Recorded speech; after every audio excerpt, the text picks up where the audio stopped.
Hello friends, मैं हूं Prince और स्वागत करता हूं आपका मैग्नेट ब्रेन्स में। तो हम क्लास 10th में मैथ्स का अपना चैप्टर हाइट एंड डिस्टेंस देख रहे थे और अपने इस चैप्टर के सारे कंसेप्ट्स को कंप्लीट करने के बाद हम चैप्टर के सवालों पे आ चुके थे सर, जहां पे अभी तक हमने बहुत सारे सवालों को ऑलरेडी सॉल्व भी कर लिया है। तो इसी सवालों की सीरीज में आगे बढ़ते हुए इस लेक्चर में एक और शानदार, जानदार, मजेदार board exam point of view से काफी ज्यादा क्रूशियल और इंपॉर्टेंट सवाल को सॉल्व कर लेते हैं। और मैं आपको बताना चाहूंगा सर कि ये सवाल आपके बोर्ड पॉइंट ऑफ व्यू से काफी ज्यादा इंपॉर्टेंट हो जाता है, क्योंकि ये सवाल ऑलरेडी एक बार बोर्ड एग्जाम में पूछा जा चुका है और आगे भी बोर्ड एग्जाम में पूछा जा सकता है सर। और अगर ये सवाल बोर्ड एग्जाम में आया तो या तो 2 मार्क्स में पूछा जाएगा या फिर 3 मार्क्स में पूछा जाएगा सर। तो अपने इस चैप्टर के सवालों को सॉल्व करने के लिए हम जो भी टेक्निक्स जानते हैं उन टेक्निक्स को यहां पे अप्लाई करते हुए सबसे पहले अपने सवाल को पढ़ के सवाल की कहानी समझ लेते हैं, ताकि सही तरीके से सवाल का डायग्राम बना पाए।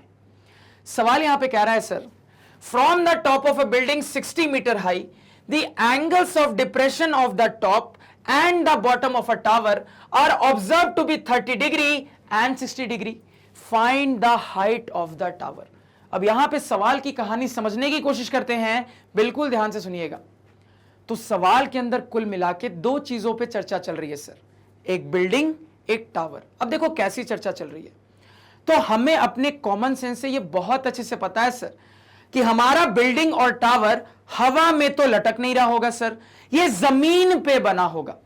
तो यहां पे सवाल को पढ़ के इनडायरेक्ट वे में मुझे समझ में आ रहा है कि डिस्कशन के लिए जमीन की बात करनी पड़ेगी, ग्राउंड की बात करनी पड़ेगी। और मैंने आप लोगों को बहुत अच्छे से सिखाया है कि कभी भी अगर इस चैप्टर के सवालों में जमीन की बात होती है तो हम बाय डिफॉल्ट अपने जमीन को, अपने ग्राउंड को बिल्कुल लेवल्ड, बिल्कुल फ्लैट, बिल्कुल हॉरिजॉन्टल ड्रॉ करते हैं सर। तो पहले अपना ग्राउंड बना लेते हैं।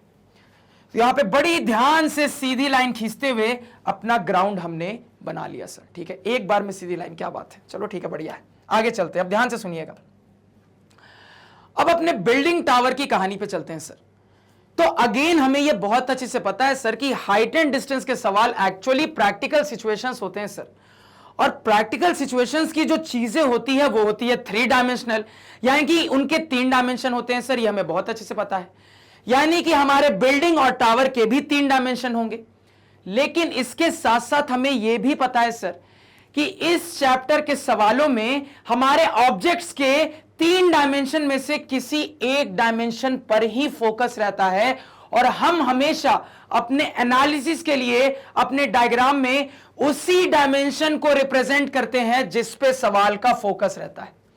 तो हमारे बिल्डिंग और टावर के कौन से डायमेंशन पे फोकस है, तो सवाल को पढ़ के समझ में आ रहा है सर कि हमारे बिल्डिंग और टावर के हाइट वाले डायमेंशन पे फोकस है। और इस चीज को ऐसे भी हम अपने पुराने सवालों के एक्सपीरियंस से पता कर सकते हैं सर कि कभी भी किसी भी इस चैप्टर के सवाल में अगर किसी कंस्ट्रक्शन की बात होती है तो हाइट वाले डायमेंशन पे ही फोकस रहता है उस कंस्ट्रक्शन का। यानी कि अपने बिल्डिंग और टावर को रिप्रेजेंट करने के लिए हम एक वर्टिकल लाइन का इस्तेमाल करने वाले हैं सर। इतना सभी को क्लियर हुआ? क्लियर होना चाहिए। अगेन हमें यह बहुत अच्छे से पता है सर कि कभी भी इस चैप्टर के सवालों में अगर हम कोई कंस्ट्रक्शन करते हैं जमीन पे तो हम बाय डिफॉल्ट ये मान के चलते हैं कि हमारा कंस्ट्रक्शन जमीन पे परपेंडिकुलर है, हमारा कंस्ट्रक्शन जमीन के साथ 90 डिग्री बना रहा है। यानी कि ये जो वर्टिकल लाइन की मदद से हम अपने बिल्डिंग और टावर को रिप्रेजेंट करने वाले हैं वो हम इस तरीके से रिप्रेजेंट करेंगे कि ये मेरे ग्राउंड लेवल के साथ 90 डिग्री बना रहा हो सर। तो अपने बिल्डिंग और टावर को वर्टिकल लाइन से यहां पे रिप्रेजेंट कर लेते हैं सर। तो एक बिल्डिंग बना दिया, एक टावर बना दिया यहां पे। अब मेरी बात को बिल्कुल ध्यान से यहां पे सुनने और समझने की कोशिश करिएगा। देखो, यहां पे आपकी पर्सनल चॉइस होगी कि आप किस डंडे को बिल्डिंग बोलना चाहते हो, किस डंडे को टावर बोलना चाहते हो। क्या मैंने कहा? मैंने कहा सर यहां पे ये आपकी पर्सनल चॉइस होगी कि आप किस डंडे को बिल्डिंग बोलना चाहते हो, किस डंडे को टावर बोलना चाहते हो। आप जिसको चाहो उसको बिल्डिंग बोल दो तो दूसरा वाला टावर बन जाएगा। यानी कि इस चीज को समझो, मैं अगर चाहूं सर तो इसको बिल्डिंग बोल सकता हूं तो ये टावर बन जाएगा। अगर मैं चाहूं सर तो इसको भी बिल्डिंग बोल सकता हूं, तो उस केस में फिर ये टावर बन जाएगा। तो आपकी इस सवाल में पर्सनल चॉइस है कि दो डंडों में से किस डंडे को बिल्डिंग कहना चाहते हो, किस डंडे को टावर कहना चाहते हो। अल्टीमेटली किसी भी डंडे को कुछ भी कह लो सर, सवाल के एनालिसिस पे कोई फर्क नहीं पड़ेगा, सवाल के सॉल्यूशन पे कोई फर्क नहीं पड़ेगा, आपको पूरे नंबर दोनों एनालिसिस से मिलेंगे सर। तो आप जैसे चाहो वैसे आगे बढ़ जाओ, कोई दिक्कत नहीं है। तो मान लो मैं यहां पे रैंडमली अपने इस वाले डंडे को क्या बोल देता हूं सर, बिल्डिंग बोल देता हूं। तो अगर मैंने इसको बिल्डिंग बोल दिया है सर, यानी कि ये क्या बन जाएगा, टावर बन जाएगा सर। और ये दोनों के दोनों जमीन के साथ क्या है सर, परपेंडिकुलर है, 90 डिग्री बना रहे हैं। यहां तक समझने में किसी को कोई दुविधा क्या नहीं होनी चाहिए। अब देखो, आपके बिल्डिंग की हाइट बता दी गई है, कितनी है, क्या बताया गया सर, तो बता दिया गया है कि आपका जो बिल्डिंग है सर, ये 60 मीटर लंबा है, ये 60 मीटर ऊंचा है सर। तो अपने बिल्डिंग की हाइट मुझे पता है कि 60 मीटर है सर। तो इसको हमने अपने डायग्राम में यहां पे रिप्रेजेंट कर लिया। अब देखो, यहां पे सवाल के लैंग्वेज को पढ़ के हमें यह भी बहुत अच्छे से क्लियर हो रहा है कि हमारा जो ऑब्जर्वर है वो बिल्डिंग पे है सर। यहां पे सवाल के लैंग्वेज को पढ़ के हमें यह बहुत अच्छे से क्लियर हो रहा है कि हमारा जो ऑब्जर्वर है सर, वो कहां पे है, वो बिल्डिंग पे है सर। और उसमें भी बिल्डिंग के टॉप पे है, उसमें भी बिल्डिंग के टॉप पे है सर ऑब्जर्वर। क्लियर है? ध्यान से बस सुनते जाइएगा, हर डाउट क्लियर कर दूंगा लास्ट तक, बस ध्यान से सुनते जाइएगा। तो सर ये मेरी बिल्डिंग और यहां पे मेरा ऑब्जर्वर है टॉप पे। अब देखो, एक बहुत बड़ा मुद्दा आता है। आपके बिल्डिंग की तो हाइट बता दी गई है और आपसे टावर की हाइट पूछी जा रही है कि बताओ टावर की हाइट क्या रही होगी। अब चूंकि आपसे टावर की हाइट पूछी जा रही है सर, तो यहां पे अपने टावर के लिए वर्टिकल लाइन बनाना एक बड़ी परेशानी का सबब बन गया है। क्यों सर? क्योंकि मुझे यहां पे अब यह समझ में नहीं आ रहा कि मैं अपने टावर को अपने बिल्डिंग से छोटा बनाऊं, मैं अपने टावर को अपने बिल्डिंग के बराबर बनाऊं, या फिर मैं अपने टावर को बिल्डिंग से बड़ा बनाऊं सर। यहां पे एक बहुत बड़ी प्रॉब्लम ये इनकाउंटर हो रही है सर कि मुझे अपनी बिल्डिंग की तो हाइट बहुत अच्छे से पता है, लेकिन मुझे अपने टावर की हाइट पता नहीं है और मुझसे इसी टावर की हाइट पूछी जा रही है। तो जब मैं डायग्राम बनाऊंगा तो मैं अपने डायग्राम में अपने टावर को आखिर बनाऊं कैसा, बिल्डिंग से छोटा बनाऊं, बिल्डिंग के बराबर बनाऊं, या बिल्डिंग से ऊंचा बनाऊं? तो इसका जवाब आपके साइड से आना चाहिए। अगर आप लोगों ने मेरे कल का लेक्चर देखा है सर, तो यह जवाब सभी को आना चाहिए सर, क्योंकि कल के लेक्चर में बहुत अच्छे से यह वाला कंसेप्ट मैंने डिस्कस किया था। कंसेप्ट अप्लाई कर दीजिए। तो यहां पे मुझे दिख रहा है सर कि जिन दो एंगल पे चर्चा हो रही है ना, वो दोनों के दोनों एंगल ऑफ डिप्रेशन है। तो याद करिए, जब दोनों एंगल ऑफ डिप्रेशन रहते हैं तो कैसा केस बनता है। तो हमें अपने कल वाले लेक्चर से ये बहुत अच्छे से पता है सर कि दोनों के दोनों एंगल को एंगल ऑफ डिप्रेशन बनने के लिए मुझे अपने टावर को बिल्डिंग से छोटा लेना पड़ेगा सर। कॉमन सेंस की बातें समझने की कोशिश करिए। मेरा जो ऑब्जर्वर है सर, वो ऑब्जर्वर मेरे टावर के टॉप को भी देख रहा है, टावर के बॉटम को भी देख रहा है, यानी दो चीजों को देख रहा है सर। तो दो चीजों को देखेगा तो दो एंगल की बात होगी, और सवाल के अंदर दो एंगल की बात हो रही है। सवाल ने बता दिया दोनों के दोनों एंगल ऑफ डिप्रेशन है। ऐसा कब पॉसिबल है? ऐसा तभी पॉसिबल है अगर आपके टावर की हाइट जो होगी सर, वो बिल्डिंग के हाइट से छोटी होगी। क्योंकि इस केस में ऑब्जर्व करिएगा, ध्यान से सुनिएगा, आपका जो ऑब्जर्वर बिल्डिंग के टॉप पे बैठा है सर, ये मेरे टावर के टॉप को भी देख रहा है, टावर के बॉटम को भी देख रहा है। अब एनालाइज करिएगा। तो सर यहां पे मेरा ऑब्जर्वर है, तो ऑब्जर्वर से नीचे की ओर एक ऑब्जेक्ट, अगेन ऑब्जर्वर से नीचे की ओर दूसरा ऑब्जेक्ट, और मुझे पता है सर कि अगर ऑब्जर्वर से नीचे की ओर ऑब्जेक्ट होता है तभी एंगल ऑफ डिप्रेशन की बात होती है। और यहां पे मुझे दे दिया गया है कि दोनों के दोनों एंगल ऑफ डिप्रेशन ही है। तो यहां पे मुझे बहुत अच्छे से क्लियर होता है सर कि मेरी जो भी टावर की हाइट आएगी ना, वो मेरे बिल्डिंग के हाइट से कंफर्म छोटी होने वाली है। इसका पूरा कंसेप्ट बहुत अच्छे से मैंने कल वाले लेक्चर में डिस्कस किया है। तो कोई भी ऐसा स्टूडेंट है जिसने कल वाला लेक्चर नहीं देखा है तो कृपया करके लेक्चर को जाके देखे, बहुत इंपॉर्टेंट सवाल है, वो सवाल भी board exam point of view से, और उस सवाल के कंसेप्ट को मैं यहां पे इस्तेमाल कर रहा हूं सर। तो अब मैं क्लियर हो चुका हूं कि मुझे अपनी वर्टिकल लाइन को कितना ऊंचा बनाना है, मुझे अपने टावर को रिप्रेजेंट करने वाली वर्टिकल लाइन को इस तरीके से यहां पे बनाना है सर कि मेरे टावर की हाइट बिल्डिंग के हाइट से छोटी होनी चाहिए सर। इतना सभी को क्लियर हुआ क्या? क्लियर होना चाहिए। अब मेरी बात को फिर से बिल्कुल ध्यान से सुनिएगा और समझने की कोशिश करिएगा। तो अब यहां पे इतना डायग्राम बनाने के बाद मुद्दा यह है सर कि ऑब्जर्वर कहां है, ऑब्जेक्ट कहां है। क्योंकि सर आपने तो बड़ी आसानी से बोल दिया कि सवाल पढ़ के समझ में आ रहा है कि मेरा ऑब्जर्वर बिल्डिंग के टॉप पे है, लेकिन सवाल में तो डायरेक्टली कहीं बोला नहीं गया है सर कि मेरा ऑब्जर्वर बिल्डिंग के टॉप पे है। तो आखिर आपने बोल कैसे दिया? तो भावनाओं को समझिएगा। हम दो तरीके से यहां पे बड़ी आसानी से सवाल के लैंग्वेज से पता कर सकते हैं कि ऑब्जर्वर कहां पे है और ऑब्जेक्ट कौन है। कैसे सर? ध्यान से सुनिएगा। सबसे पहले तो हमारा ट्रिक वाला मेथड जो हमने सीखा था, हमारा लैंग्वेज वाला मेथड, मैंने आपको बताया था कि कभी भी अगर हाइट एंड डिस्टेंस के सवाल में ऑब्जर्वर और ऑब्जेक्ट की इंफॉर्मेशन को छिपाया रहता है सर, तो उस इंफॉर्मेशन को एंगल ऑफ एलिवेशन या फिर डिप्रेशन बताने वाली लाइन में ही छिपाया जाता है। तो पहले यहां पे पता करो कि एंगल ऑफ एलिवेशन या फिर डिप्रेशन बताने वाली लाइन कौन सी है सर। तो हमारी एंगल ऑफ एलिवेशन या डिप्रेशन बताने वाली लाइन को मैंने यहां पे हाईलाइट कर दिया सर, यही पहले वाली लाइन है। यानी कि इससे मुझे यह क्लियर है सर कि जो मेरे ऑब्जर्वर और ऑब्जेक्ट की छिपी हुई इंफॉर्मेशन है वो इसी लाइन में छिपी हुई है। अब इंफॉर्मेशन को बाहर लाते, ध्यान से सुनिएगा। तो मैंने आपको बताया सर कि आप फ्रॉम और ऑफ के इस्तेमाल से बड़ी आसानी से पता कर सकते हो कि कौन ऑब्जर्वर, कहां पे ऑब्जेक्ट। तो यहां पे लग जाओ काम पे। तो जब मैं अपनी इस लाइन को पढ़ रहा हूं सर तो मुझे दिख रहा है from the top of a building, यानी पहले ही फ्रॉम मिल गया सर। तो फ्रॉम का इस्तेमाल किसके लिए हो रहा है? फ्रॉम का इस्तेमाल बिल्डिंग के लिए हो रहा है, और उसमें भी बिल्डिंग के टॉप पे बात हो रही है। और मैंने आपको सिखाया है सर कि फ्रॉम का इस्तेमाल जिस चीज के लिए होता है वहीं पे मेरा ऑब्जर्वर होता है। तो मैं बहुत अच्छे से अपने ट्रिक से ये क्लियर हूं सर कि मेरा जो ऑब्जर्वर है वो बिल्डिंग के टॉप पे है। अब मैं बहुत अच्छे से क्लियर हूं सर कि मेरा जो ऑब्जर्वर है वो मेरे बिल्डिंग के टॉप पे है सर। क्या ऑब्जर्वर के डायमेंशंस पे बात हुई कि ऑब्जर्वर कितना मोटा है, कितना लंबा है, कितना चौड़ा है? नहीं बात हुई सर।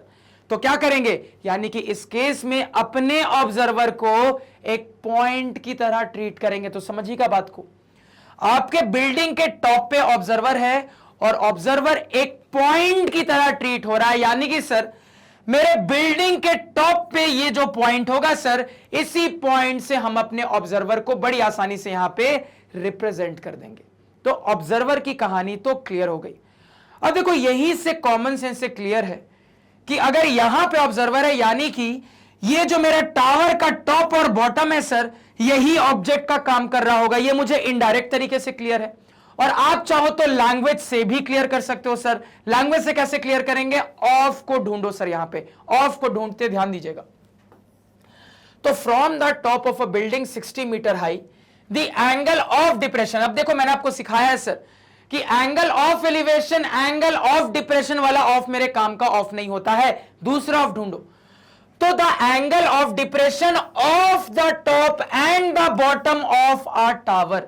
तो इसके अलावा मुझे ऑफ मिल रहा है, और इन ऑफ का इस्तेमाल किसके लिए हो रहा है? तो इन ऑफ का इस्तेमाल मेरे टावर के टॉप और बॉटम को बताने के लिए हो रहा है। और हमें पता है सर कि ऑफ का इस्तेमाल जिस चीज के लिए होता है वही मेरा ऑब्जेक्ट होता है। तो यहां पे लैंग्वेज से भी भली भांति मुझे क्लियर है सर कि मेरे टावर का जो टॉप और जो बॉटम है सर, वही यहां पे ऑब्जेक्ट की तरह ट्रीट हो रहा है। इतना सभी को समझ में आया क्या? बिल्कुल आना चाहिए।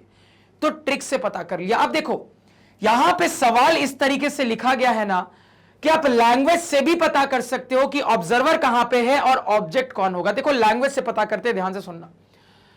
तो यहां पे जब मैं इस सवाल को पढ़ रहा हूं सर कि from the top of a building इतना metre high the angle of depression of top and bottom of a tower are observed to be 30 degree and 60 degree. यानी कि इसको अगर मैं समझने की कोशिश करूं सर, तो इसका मतलब यह निकल रहा है कि मेरे बिल्डिंग के टॉप से मेरे टावर के टॉप और बॉटम का जो एंगल ऑफ डिप्रेशन है वो ऑब्जर्व हो रहा है। समझिएगा बात को, लैंग्वेज यहां पे पता लग रही है सर कि मेरे बिल्डिंग के टॉप से मेरे टावर के टॉप और बॉटम का फलाना फलाना degree angle of depression observe हो रहा है। तो कहां से ऑब्जर्व हो रहा है सर? मेरे बिल्डिंग के टॉप से ऑब्जर्व हो रहा है। तो यहां लैंग्वेज से भी बहुत अच्छे से क्लियर हो रहा है सर कि यहां से ऑब्जर्व हो रहा है, यानी कि मेरा ऑब्जर्वर कहां रहा होगा? बिल्डिंग के टॉप पे रहा होगा। और ऑब्जर्व क्या चीज हो रही है सर? तो मेरे टावर का टॉप और बॉटम ऑब्जर्व हो रहा है, यानी कि ये ऑब्जेक्ट है। तो आप यहां पे दोनों तरीके से पता कर सकते हो सर कि ऑब्जर्वर कहां पे होगा और ऑब्जेक्ट क्या होगा। इतनी कहानी समझ में आई क्या? बिल्कुल आनी चाहिए सर। इतना सभी को क्लियर हुआ? क्लियर होना चाहिए सर, ठीक है। अब ध्यान से सुनिएगा। तो हमें यह बहुत अच्छे से पता है सर कि कोई भी हाइट एंड डिस्टेंस के सवाल में सबसे मेहनत वाला काम डायग्राम बनाना ही होता है। डायग्राम बन गया, आगे का सवाल तो बड़ा सिंपल होता है। और डायग्राम में भी मैंने आपको बताया सर कि ये जो शुरुआत का ये मेन वाला पार्ट होता है ना, यही पार्ट बनाने में थोड़ी मशक्कत है। ये बन गया, इसके बाद का तो डायग्राम का पार्ट भी बहुत ईजी होता है सर। तो मेन काम यहां पे कर लिया है। अब इसके बाद का डायग्राम का पार्ट भी बहुत ईजी हो जाएगा सर। ध्यान से सुनते जाइएगा। देखो यहां पे कलर दूसरा ले लेते हैं। मान लो कौन सा कलर ले ले? यहां पे रेड ले लेते हैं, रेड सही रहेगा। अब ध्यान से सुनिएगा मेरी बात को। देखो,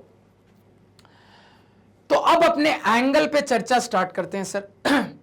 तो एंगल पे चर्चा करने के लिए मुझे हॉरिजॉन्टल की जरूरत पड़ेगी, मुझे लाइन ऑफ साइट की जरूरत पड़ेगी सर। हॉरिजॉन्टल पहले बना लेते हैं। तो मुझे बहुत अच्छे से पता है सर कि मेरे बिल्डिंग के टॉप पे यहां पे मेरा ऑब्जर्वर है, और मैंने आपको बताया है कि कभी भी ऑब्जर्वर पॉइंट ऑब्जर्वर होता है तो वही पॉइंट ऑब्जर्वर की आंखें होती हैं।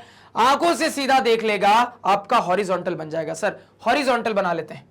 आंखों से सीधा देख लेगा सर, हॉरिजॉन्टल बन जाएगा। हॉरिजॉन्टल यहां पे बना लेते हैं सर। तो आप अपने हॉरिजॉन्टल को डॉटेड लाइन से भी शो कर सकते हो, चाहो तो बिल्कुल सॉलिड लाइन से भी शो कर सकते हो सर, प्योरली आपकी मर्जी है। तो हमने इस तरीके से अपना हॉरिजॉन्टल बना लिया सर। अब बनाते हैं line of site. Line of site कैसे बनाते हैं सर? तो ऑब्जर्वर की आंखों को ऑब्जेक्ट से ज्वाइन कर देंगे, लाइन ऑफ साइट बन जाएगा। अब यहां पे मुझे दिख रहा है सर कि दो चीजें ऑब्जेक्ट का काम कर रही है, यानी कि दो लाइन ऑफ साइट आने चाहिए सर। दोनों लाइन ऑफ साइट बना लेते हैं। तो सर ये ऑब्जर्वर की आंखें रही, अगर इसको ऑब्जेक्ट मानेंगे सर तो इसको ज्वाइन कर लेंगे तो एक लाइन ऑफ साइट मिल गया। अगेन एक और ऑब्जेक्ट ये है सर, ये ऑब्जर्वर की आंखें, इनको भी ज्वाइन कर लेंगे सर यहां पे, तो मुझे अपना दूसरा लाइन ऑफ साइट भी मिल जाएगा। देखो सीधी लाइन बनाने में बड़ी परेशानी होती है मेरे को। चलो ठीक है, ये कभी ना कभी मैं कर पाऊंगा कि एक बार में सीधी लाइन बन जाए, ठीक है। अब देखो ध्यान से, तो लाइन ऑफ साइट मैंने यहां पे बना लिया। अब आगे बात करते हैं, फिर से ध्यान से सुनिएगा। अब यहां पे कौन से एंगल की बात हो रही है सर? तो हमने शुरुआत में क्लियर कर लिया है कि एंगल ऑफ डिप्रेशन की बात हो रही है, क्योंकि मुझे दिख रहा है सर भली बात ही कि हॉरिजॉन्टल से नीचे की ओर मेरे दोनों के दोनों ऑब्जेक्ट है, यानी कि दो एंगल ऑफ डिप्रेशन पे बात होनी चाहिए सर। और एंगल ऑफ एलिवेशन डिप्रेशन कैसे मिलता है सर? तो हॉरिजॉन्टल और लाइन ऑफ साइट के बीच में जो एक्यूट एंगल होता है सर, वही मेरा एंगल ऑफ एलिवेशन या डिप्रेशन होता है। तो अगर यहां पे मैं ऑब्जर्व करूं सर, तो ये मेरा हॉरिजॉन्टल, और अगर मैं अपने इस वाले लाइन ऑफ साइट को लेता हूं सर, तो यहां पे ध्यान दीजिएगा, हॉरिजॉन्टल को थोड़ा सा और आगे तक एक्सटेंड करते हैं, ध्यान दीजिएगा सर। तो मेरे हॉरिजॉन्टल और इस वाले लाइन ऑफ साइट के बीच में एक ये वाला एंगल बन रहा है सर, और एक ये वाला एंगल भी बन रहा है। लेकिन काम का एंगल कौन होगा सर? एक्यूट वाला, यानी कि ये वाला एंगल होगा। ये एंगल रिजेक्ट हो जाएगा सर, यानी ये मेरा एक एंगल ऑफ डिप्रेशन आ चुका है। अगेन इसी तरीके से सर एक ये हॉरिजॉन्टल हुआ और ये भी तो लाइन ऑफ साइट है। तो हॉरिजॉन्टल और लाइन ऑफ साइट के बीच में बनने वाला एक्यूट एंगल, तो हॉरिजॉन्टल और इस वाले लाइन ऑफ साइट के बीच में यहां पे अगर मैं ऑब्जर्व करूं सर, तो एक ये एंगल भी बन रहा है, एक ये एंगल भी बन रहा है। काम का एंगल कौन होगा सर? ये वाला, क्योंकि मैं हमेशा अपने एक्यूट एंगल को कंसीडर करता हूं सर। तो ये हमें अपना दूसरा एंगल ऑफ डिप्रेशन भी मिल चुका हो, जिसको मैंने ब्लैक से रिप्रेजेंट किया है। अब देखो, अब यहां पे मुद्दा यह है सर कि मुझे यहां पे बोल दिया गया है कि मेरे एंगल ऑफ डिप्रेशन 30 डिग्री और 60 डिग्री के बराबर हैं। तो इनमें से कौन 30 होगा, कौन 60 होगा, क्या पता नहीं कर सकते? बड़ी आसानी से पता कर सकते हैं सर। मुझे दिख रहा है कि ये छोटा वाला एंगल है, ये जो सर मेरा पर्पल वाला एंगल है मुझे दिख रहा है छोटा वाला एंगल है, और ये जो ब्लैक वाला है सर इसकी ओपनिंग बड़ी है तो मुझे दिख रहा है ये बड़ा वाला एंगल है। यानी कि पर्पल हो जाएगा 30 डिग्री, ब्लैक हो जाएगा 60 डिग्री, सीधे सीधे ऑब्जर्व हो रहा है सर, मार्क कर लेते हैं। तो पर्पल हो जाएगा मेरा 30 डिग्री, बना लिया सर, और इसके बाद मेरा जो ब्लैक हो जाएगा 60 डिग्री हो जाएगा सर, इसको भी हमने यहां पे बना लिया सर। इतना क्लियर हुआ? इतना समझने में कोई दिक्कत नहीं होनी चाहिए। अब एक इंपॉर्टेंट बात इस बोर्ड एग्जाम के सवाल में ध्यान से सुनना। देखो, मुझे जो पर्सनली इस सवाल के लिए फील होता है वो ये है कि ये जो बोर्ड एग्जाम में आपका सवाल आया था ना, वो यहां लास्ट में रेस्पेक्टिवली लिखना भूल गया था। मुझे ये पर्सनली फील होता है कि वो लास्ट में रेस्पेक्टिवली लिखना भूल गया था, क्योंकि अगर वो रेस्पेक्टिवली लिख लेता ना तो आप सवाल पढ़ के भी पता कर सकते थे कि इनमें से कौन एंगल ऑफ डिप्रेशन 30 होगा, कौन 60 होगा। कैसे समझना बात को, देखो रेस्पेक्टिवली होता तो मुझे पता है सर, पहले के लिए पहला, दूसरे के लिए दूसरा, तीसरे के लिए तीसरा, एंड सो ऑन, लग जाओ काम पे। तो यहां पे जब मैं ऑब्जर्व करूंगा तो मुझे दिख रहा है सर कि सबसे पहले टॉप की बात हुई, उसके बाद बॉटम की बात हुई, और यहां पे पहले 30 डिग्री की बात हुई, उसके बाद 60 डिग्री की बात हुई। तो पहले के लिए पहला सर, यानी कि टॉप के लिए 30 डिग्री, यानी कि सर टॉप के लिए 30 डिग्री। अगेन बॉटम, दूसरे के लिए दूसरा, बॉटम के लिए 60 डिग्री, दिख भी रहा है सर, बॉटम के लिए 60 डिग्री। तो यहां पे मुझे यह पर्सनली फील होता है कि ये जो आपका बोर्ड एग्जाम का सवाल आया था ना, वो ये रेस्पेक्टिवली लिखना भूल गया था। ठीक है, तो इस चीज को थोड़ा सा दिमाग में रखना। चलो कोई दिक्कत नहीं है, क्योंकि यहां पे हम अपने एंगल्स को ऑब्जर्व करके भी बड़ी आसानी से पता कर सकते हैं कि कौन 30 रहा होगा, कौन 60 रहा होगा। तो इस पॉइंट को नोट कर लेना। इतना सभी को क्लियर हुआ? इतनी कहानी सभी को समझ में आई? आनी चाहिए सर। ठीक है, तो हमने कुल मिला के मोटा मोटी अपना बेसिक फिगर यहां पे क्रिएट कर लिया है सर। बेसिक फिगर यहां पे हमारा बनके तैयार हो चुका है सर। अब आगे की एनालिसिस पे चलते हैं, फिर से ध्यान से सुनिएगा। अब देखो, अब यहां पे अगर मैं आपसे इस फिगर में यह पूछूं सर कि फिगर में कितने राइट एंगल ट्रायंगल्स है, तो क्या जवाब दोगे? ध्यान से सुनना मेरी बात को। आप कहोगे सर कि फिगर में मुझे सिर्फ और सिर्फ एक राइट एंगल ट्रायंगल दिख रहा है, मुझे सिर्फ और सिर्फ ये वाला राइट एंगल ट्रायंगल फिगर में दिख रहा है सर, मुझे सिर्फ ये वाला राइट एंगल ट्रायंगल फिगर में दिख रहा है और कोई नहीं। अब एक इंपॉर्टेंट बात यहां पे बताने जा रहा हूं, इसको कॉपी पे नोट करना और दिमाग में भी नोट कर लेना। क्या बात है सर?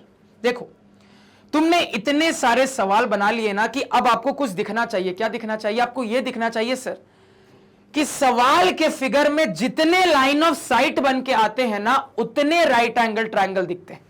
दिमाग में रखिएगा इस बात को।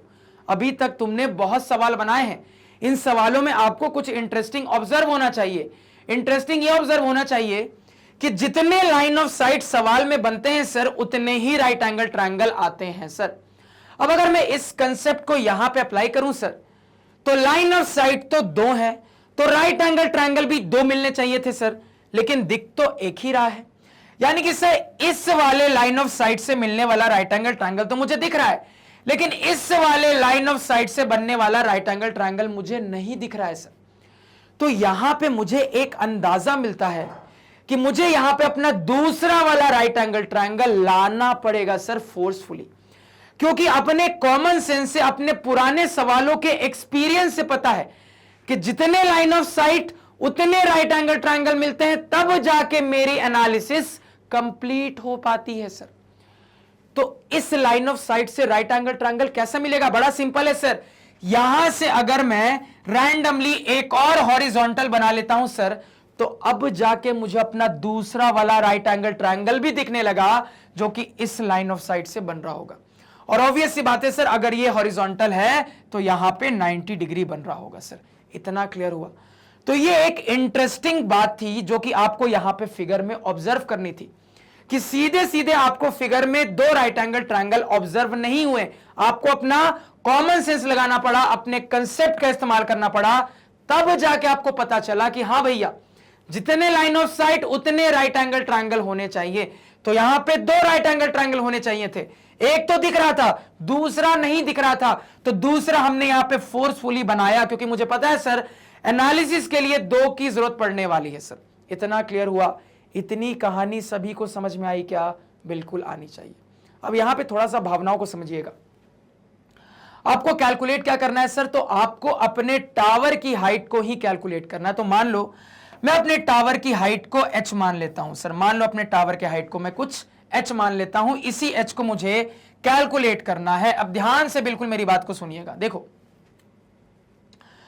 तो सर ये हॉरिजॉन्टल है सर, ये भी हॉरिजॉन्टल है, ये भी हॉरिजॉन्टल है, तो कुल मिला के मैं कह दूंगा सर कि तीनों के जो तीनों लाइन है सर वो आपस में पैरेलल होंगे। ये मैं कुल मिला के यहां पे बड़ी आसानी से कह सकता हूं सर, तीनों ही हॉरिजॉन्टल है मतलब तीनों ही पैरेलल होंगे। इतना क्लियर है।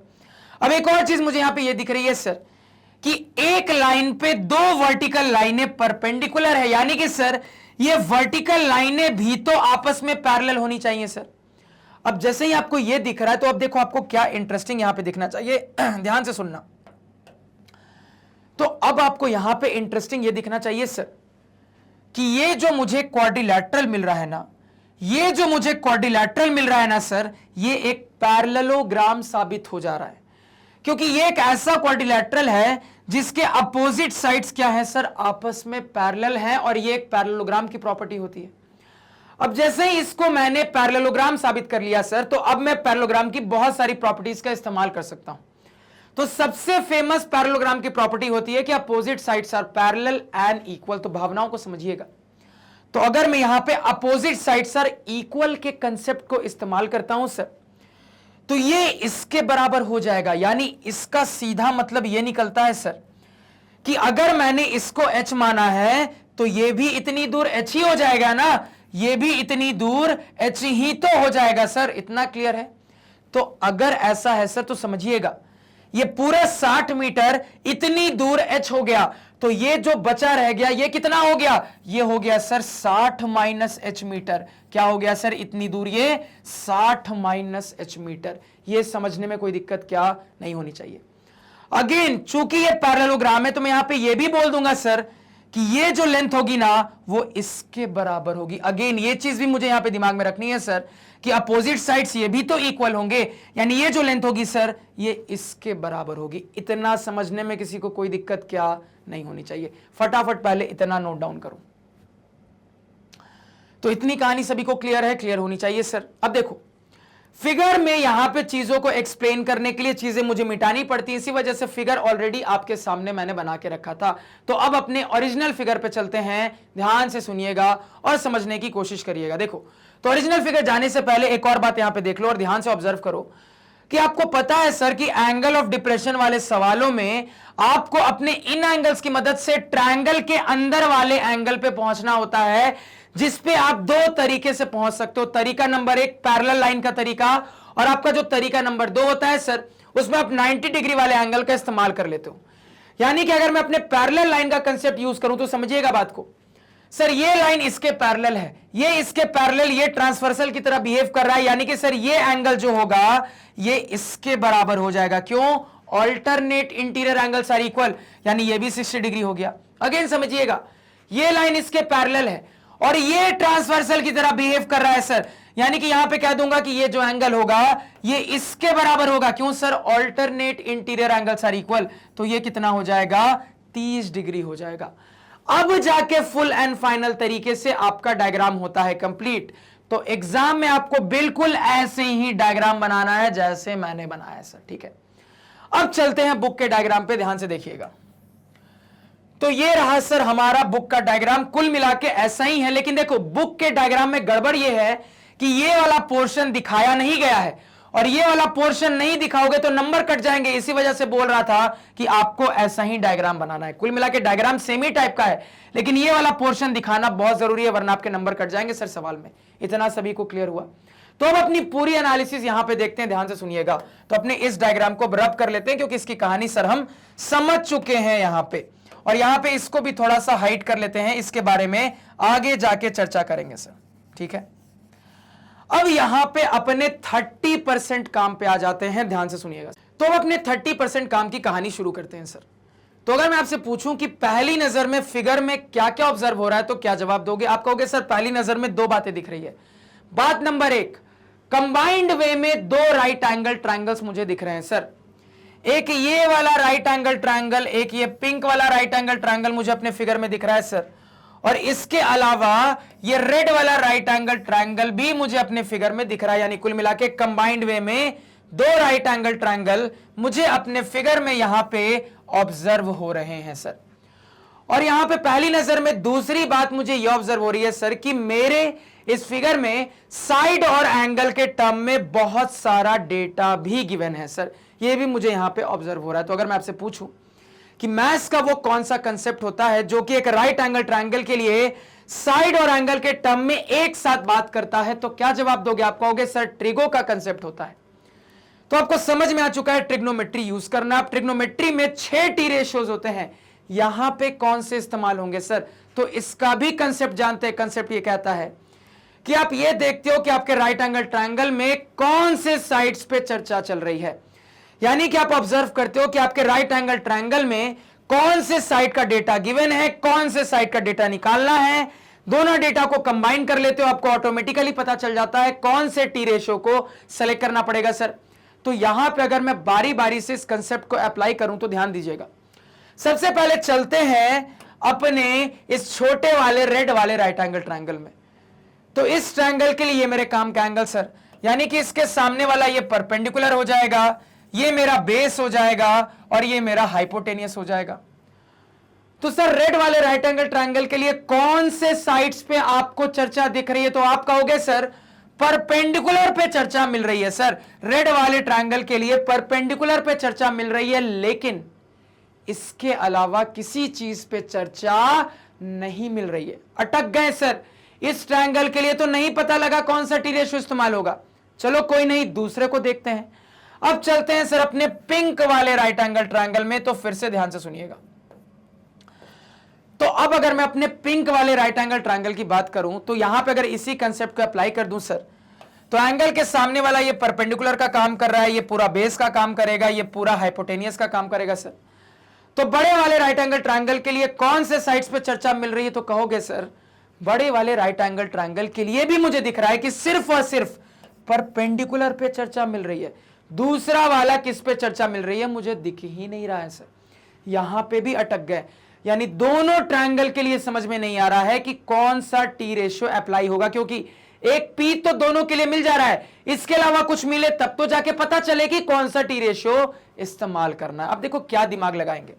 तो अगेन कल के लेक्चर में जो सीखा था सर वही दिमाग यहां पे भी लगाएंगे। ध्यान से सुनिएगा। अब देखो,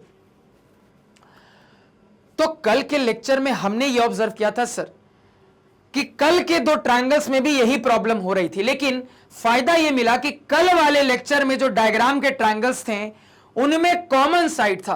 तो वहां से मुझे एक कंसेप्ट पता चला था कि कभी भी इस सिचुएशन में फंसते हैं और मुझे अपने ट्रायंगल्स में कोई कॉमन साइड मिल जाता है तो मुझे समझ में आ जाता है कि वो कॉमन साइड भी इस्तेमाल होगा और वहां से मैं अपने टी रेशियो को पता कर लेता हूं। अब कहोगे सर इन दो ट्रायंगल्स में तो कोई भी कॉमन साइड नहीं है। थोड़ा ध्यान दीजिए, ध्यान से देखना। तो अभी अभी एनालिसिस के दौरान हमने यह पता किया था सर कि यह एक पैरेललोग्राम है, यानी कि यह लेंथ इसके बराबर होगी। अब देखो कॉमन साइड बोलने का कुल मिला के मतलब क्या है? कॉमन साइड कुल मिला के बोलने का मतलब यह है सर कि लेंथ बराबर है। तो अल्टीमेटली बराबर लेंथ के साइड मुझे दोनों ट्रायंगल्स में एनालिसिस के लिए मिल तो रहे हैं सर, यानी इनडायरेक्ट तरीके से कॉमन साइड की ही बात हो रही है। क्योंकि कॉमन साइड से फायदा क्या होता है? फायदा यह होता है सर कॉमन साइड मतलब वही साइड है, यानी कि सेम लेंथ है, तो उसको आसानी से हम यूज कर पाते हैं, आसानी से वो एलिमिनेट हो जाता है। तो यहां पे दोनों ट्रायंगल के इक्वल साइड्स मुझे दिख तो रहे हैं सर कि ये इसके बराबर है। अब आपको समझ में आ गया है सर कि आपको इनका इस्तेमाल करना पड़ेगा। तो इसी वजह से मैंने क्या मान लिया, इसको कोई वेरिएबल x असाइन कर दिया, और अगर ये x होगा सर तो ऑब्वियस सी बात है ये भी x हो जाएगा। इतना समझने में किसी को कोई दिक्कत क्या नहीं होनी चाहिए। बड़ा इंटरेस्टिंग कंसेप्ट, क्लियर हो गया। अब दोनों ट्रायंगल के लिए देखते हैं सर कि ये x बन क्या रहा है। तो अगर मैं दोनों ट्रायंगल के लिए एनालाइज करूं तो मुझे दिख रहा है सर कि दोनों ट्रायंगल में ये जो x है ना, ये एक्चुअली में बेस है सर, b को रिप्रेजेंट कर रहा है। तो कौन सा टी रेशियो होता है जो कि डायरेक्टली p और b पे काम करता है? तो कहोगे सर डायरेक्टली p और b पे काम करने वाला tan या cot होता है, और रेसिप्रोकल को नेग्लेक्ट करते हैं यानी कि tan से काम करेंगे। अब मुझे समझ में आ गया है दोनों ट्रायंगल के लिए tan का इस्तेमाल करना पड़ेगा सर। इतना सभी को क्लियर हुआ? क्या क्लियर होना चाहिए? लग जाओ यहां पे काम पे। सबसे पहले मान लो अपने कौन से ट्रायंगल की बात कर लेते हैं, मान लो सबसे पहले अपने बड़े वाले ट्रायंगल की बात कर लेते हैं सर, ठीक है, पिंक वाले ट्रायंगल की। तो यहां पे अपने ट्रायंगल का नाम लिख लेते हैं in right angle triangle CPB, in right angle triangle CPB, ठीक है। एंगल क्या है सर? 60 डिग्री tan का इस्तेमाल करना है, यानी कि tan 60 डिग्री बराबर, यानी कि सर tan 60 डिग्री बराबर P/B। अब देखो फिगर के हिसाब से ये पूरा का पूरा क्या है? आपका P है, और ये पूरा P क्या है सर? यही तो आपके बिल्डिंग की हाइट है जो कि 60 मीटर थी सर, यानी कि ये पूरा का पूरा क्या है सर? 60 मीटर है P, डिवाइडेड बाय बेस जो कि ये है जिसको आपने x माना है सर, डिवाइडेड बाय x हो गया। सॉल्व कर लेते हैं, तो tan 60 हो जाएगा √3 बराबर 60 मीटर डिवाइडेड बाई x, तो ये हो जाएगा सर √3x बराबर 60 मीटर, यानी कि सर यहां से x बराबर √3 उधर जाएगा तो 60 बाई √3 मीटर, ये हमारे x की वैल्यू आ गई सर। अब देखो इरैशनल नंबर है, रैशनलाइज कर लेते हैं। रैशनलाइज इसको करेंगे सर, ऊपर नीचे √3 से मल्टीप्लाई करेंगे तो 60 √3 डिवाइडेड बाई नीचे √3 का स्क्वायर, यानी कि 3 हो जाएगा। 320 जा 60, यानी कि 20 √3 एक्चुअली में x की वैल्यू आ रही है, 20 √3 मीटर मेरा x आ रहा है सर। यानी कि देखो यहां पे सवाल आपसे एक और चीज पूछ सकता था, सवाल आपसे इसी सेम सवाल में यह भी पूछ सकता था कि बताओ कि मेरे टावर के फुट और बिल्डिंग के फुट के बीच की दूरी क्या है। सवाल आपसे यहां पे यह भी पूछ सकता था कि टावर और बिल्डिंग के फुट के बीच की दूरी क्या है सर। तो मैं अपने फिगर में दिख रहा है कि ये दूरी x से रिप्रेजेंट हो रही है और हमने इसकी वैल्यू निकाल ली है, तो हम अपना आंसर देते 20 √3 मीटर। इतना क्लियर हुआ?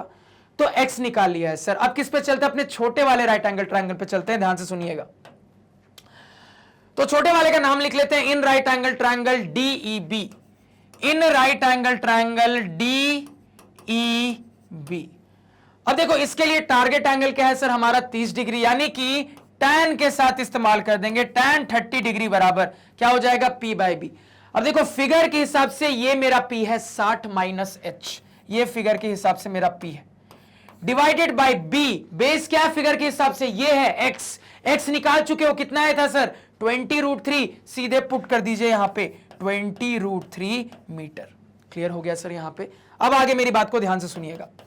अब इसको सॉल्व कर लेते, तो अपने बेसिक एंगल वाले टेबल से पता है सर कि tan 30 डिग्री होता है 1/√3, तो 1/√3 बराबर 60 माइनस h डिवाइडेड बाय यहां पे 20 √3 हो जाएगा सर। अब देखो यहां पे √3 से √3 कैंसिल कर देंगे, यहां पे सॉल्व करेंगे सर तो ये मेरा निकल के आ जाएगा, कितना आ जाएगा ध्यान देना, तो क्रॉस मल्टीप्लाई करेंगे सर तो 60 माइनस h बराबर ये हो जाएगा 20, h को उस तरफ भेज देते हैं, 20 को इधर ले आते हैं सर, तो h बराबर 60 माइनस 20 यानी कि 40 मीटर हो जाएगा सर।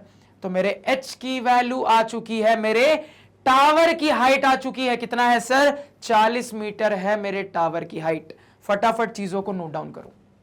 क्लियर है? कहानी समझ में आई सर? सभी को आनी चाहिए। तो दो वे में सवाल पूछा जा सकता था। आपसे सवाल यह भी पूछ सकता था कि बिल्डिंग और टावर के फुट के बीच की डिस्टेंस बताओ और टावर की हाइट बताओ। दो चीजें यहां पे पूछना पॉसिबल था सर। एक अच्छा सवाल आपके एग्जाम पॉइंट ऑफ व्यू से। सभी को इतना क्लियर हुआ? क्या बिल्कुल क्लियर होना चाहिए।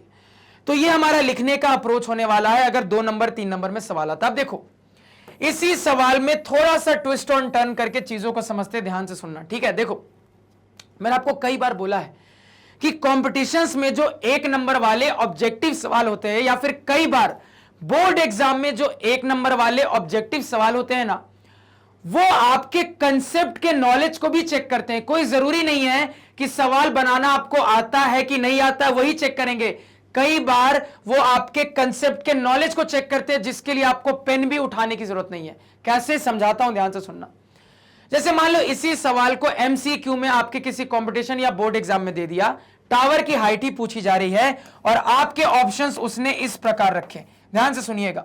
एक ऑप्शन मान लो रख दिया यहां पे 63 मीटर, एक ऑप्शन रख दिया मान लो 75 मीटर, एक रखा 40 मीटर और एक मान लो रख दिया यहां पे 65 मीटर, ठीक है। अब अगर मैं आपसे कहूं कि बिना पेन उठाए इसका जवाब दो, नहीं दे सकते क्या? बिल्कुल दे सकते हो। देखो कंसेप्ट का इस्तेमाल, बिना पेन उठाए जवाब दे सकते हैं। हमने शुरुआत अपने कंसेप्ट से देखा था सर कि हमारे टावर की जो हाइट आएगी वो बिल्डिंग के हाइट से छोटी आएगी, क्योंकि यहां पे जो एंगल की बात हो रही है वो दोनों के दोनों एंगल ऑफ डिप्रेशन है। और ऐसा आना तभी पॉसिबल है अगर मेरे ऑब्जेक्ट ऑब्जर्वर से नीचे की ओर हो, यानी कि मेरा टावर बिल्डिंग से छोटा होना चाहिए। तो आपको अपने कंसेप्ट से क्लियर है सर कि जो भी टावर की हाइट आएगी वो 60 मीटर से तो छोटी रहेगी।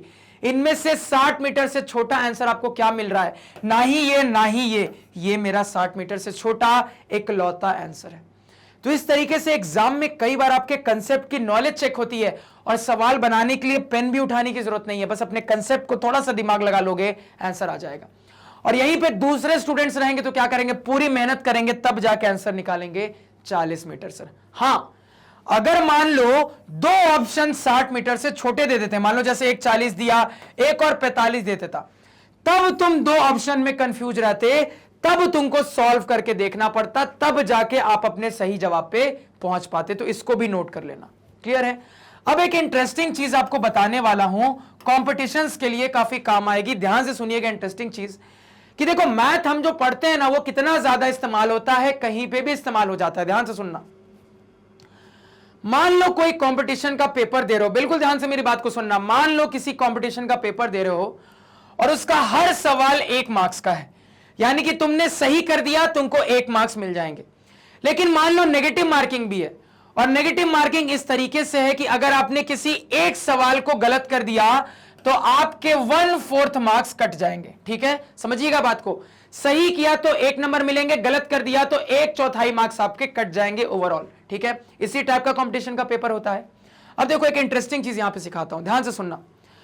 देखो हम कई बार जब किसी कंपटीशन में बैठ के एग्जाम देते हैं ना, तो कई बार ऐसा होता है कि हमारे पास टाइम बहुत कम होता है लेकिन बहुत सारे सवाल छूट जाते हैं। ठीक है, अब मान लो मुझे तुक्का मारना है, तो तुक्का मारने में भी देखो कैसे मैथ्स लगती है। ध्यान से सुनना मेरी बात को, ठीक है, ध्यान से सुनना।